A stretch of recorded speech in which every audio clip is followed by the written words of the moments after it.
Hi friends, आज मैं आपके साथ डिस्कस करूंगा कि अपने पोर्टफोलियो को कैसे रिव्यू कर सकते हैं। जब भी हम कोई भी पोर्टफोलियो बनाते हैं, चाहे म्यूचुअल फंड का पोर्टफोलियो हो, चाहे इंश्योरेंस का पोर्टफोलियो हो, चाहे आपका स्टॉक का पोर्टफोलियो हो, हमें उसको साल में एक बार या दो बार जरूर रिव्यू करना चाहिए। क्यों रिव्यू करना चाहिए? इससे आपको पता चलता है कि हमारी रिस्क टेकिंग कैपेसिटी क्या है, हमारे गोल्स जो हैं वो उस गोल के अकॉर्डिंगली हमारा पोर्टफोलियो रिव्यू कर रहा है, चल रहा है कि नहीं चल रहा है। तो हमेशा एक ध्यान रखना, साल में एक बार आप अपना पोर्टफोलियो जरूर रिव्यू करें। पोर्टफोलियो रिव्यू करने के लिए 3 स्टेप प्रोसेस है। सबसे पहले आप ये देखिए कि आपका रिस्क एपेटाइट क्या है। सपोज़ मान लीजिए अगर आप यंगर एज में हैं तो आप ज़्यादा रिस्क ले सकते हैं, लेकिन अगर आप मान लीजिए 40 और 45 के आसपास हैं तो आप अपना पोर्टफोलियो में कम रिस्क ले सकते हैं। इससे क्या होता है कि आपकी जो रिस्क मैनेजमेंट है वो प्रॉपरली बैलेंस होता है। अगर आपके जो गोल्स हैं जो लॉन्ग टर्म हैं उसमें आप ज़्यादा इक्विटी में एक्सपोजर ले सकते हैं, लेकिन अगर आपके गोल्स जो कि बहुत ही नियर टर्म है, जैसे 2-3 साल बाद ही हैं आपके गोल, तो आप ज़्यादा इक्विटी में पैसा नहीं लगा सकते हैं। तो सबसे पहले आप अपना रिस्क एपेटाइट चेक करिए कि आप कितना रिस्क ले सकते हैं। अगर आपकी रिस्क कैपेसिटी लेट से 70% आप इक्विटी में रखना चाहते हैं, 30% डेट में रखना चाहते हैं, इस तरीके से आप डिवाइड कर सकते हैं। 50-50 भी कर सकते हैं, जैसे 50% इक्विटी और 50% डेट। उसके बाद आपको क्या करना है कि अपना जो पोर्टफोलियो बनाए उसमें 4 से 5 से ज़्यादा फंड नहीं होने चाहिए। 4 मैक्स टू मैक्स 5, इससे ज़्यादा फंड नहीं होना चाहिए, जिससे कि आपका जो ओवर डाइवर्सिफिकेशन की प्रॉब्लम होती है वो ना हो। क्यों ऐसा कहते हैं? क्योंकि जिससे कि आपको बहुत सारी कंपनियों में एक्सपोजर मिल जाता है अगर ज़्यादा फंड होते हैं। इसलिए हमेशा ध्यान रखने का, अपना पोर्टफोलियो जब भी बनाएं 4 या 5 फंड रखें और अपना क्लीन पोर्टफोलियो बनाएं। उसमें आप इस तरीके से कर सकते हैं, एक लार्ज कैप, एक मिड कैप और एक स्मॉल कैप रख सकते हैं, और एक फ्लेक्सी कैप फंड रख सकते हैं।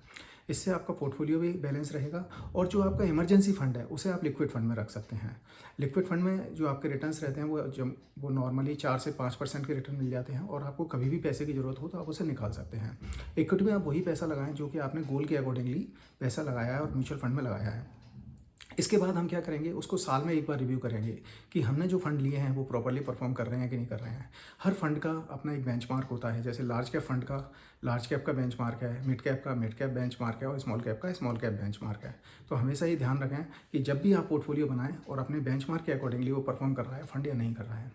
आप एक साथ तुरंत स्विच ना करें फंड को, आप उसको टाइम दें, 1 साल 2 साल 3 साल, उसके बाद ही आप उसको ध्यान से देखें। और एक चीज़ और मैं आपको बताना चाहता हूँ कि जब भी आप अपना पोर्टफोलियो बनाएं उसके बाद आप डेली देखने की ज़रूरत नहीं है उसको। आप महीने में एक बार या दो बार देख सकते हैं। मेरे बहुत सारे क्लाइंट हैं जो अपना पोर्टफोलियो, चूँकि एप्लीकेशन उनके फ़ोन में है, तो वो डेली के देखते हैं कि कितना उसका पैसा बढ़ा, कितना कम हुआ। ऐसा करने से कोई बेनिफिट नहीं होने वाला है। तीसरा पॉइंट ये है कि आप जब भी अपना पोर्टफोलियो रीबैलेंस करें तो आप एक चीज़ ध्यान रखें कि आपका जो, अगर आप फंड स्विच कर रहे हैं या चेंज कर रहे हैं तो ये देखना कि आपका एग्जिट लोड तो नहीं लग रहा उस फंड में। अगर आपका एग्जिट लोड लग रहा है तो उस फंड पे अभी रिडीम ना करें, उसको एज इट इज़ ही रहने दें। उसके बजाय आप नई SIP स्टार्ट करें जिस भी फंड में आप जाना चाहते हैं।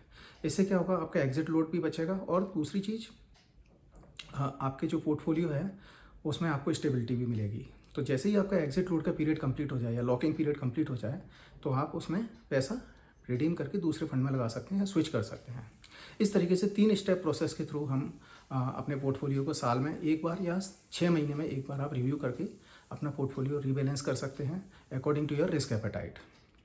यहाँ पर मैं आपको एक चीज़ और ज़रूर बताऊँगा कि जब मेरे जितने भी क्लाइंट हैं उनको मैं जब भी म्यूचुअल फंड SIP के लिए एनकरेज करता हूँ तो वो SIP स्टार्ट तो कर देते हैं। लेट से उन्होंने 10,000 रुपये की स्टार्ट की, लेकिन जैसे जैसे उनकी सैलरी बढ़ती है या जैसे जैसे उनकी इंक्रीमेंट होता है वो अपनी SIP को इंक्रीज़ नहीं कर पाते हैं।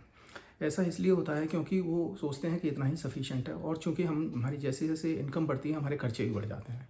इसलिए जब भी आपकी इनकम बढ़े हमेशा ध्यान रखें अपना पोर्टफोलियो 5% या 10% से SIP के अमाउंट को इंक्रीज़ करें। इससे आपका जो गोल्स हैं वो जल्दी अचीव होंगे और आप फाइनेंशियली फ्री जल्दी हो सकते हैं।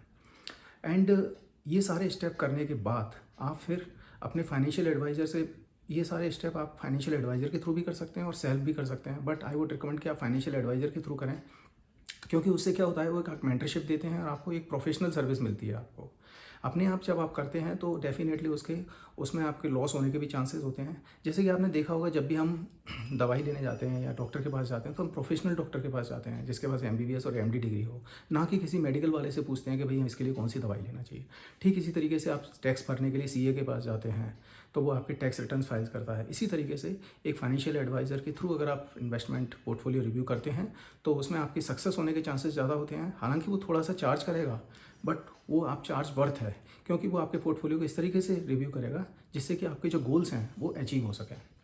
तो इस तरीके से आप 3 स्टेप प्रोसेस के थ्रू अपने पोर्टफोलियो को रिव्यू कर सकते हैं।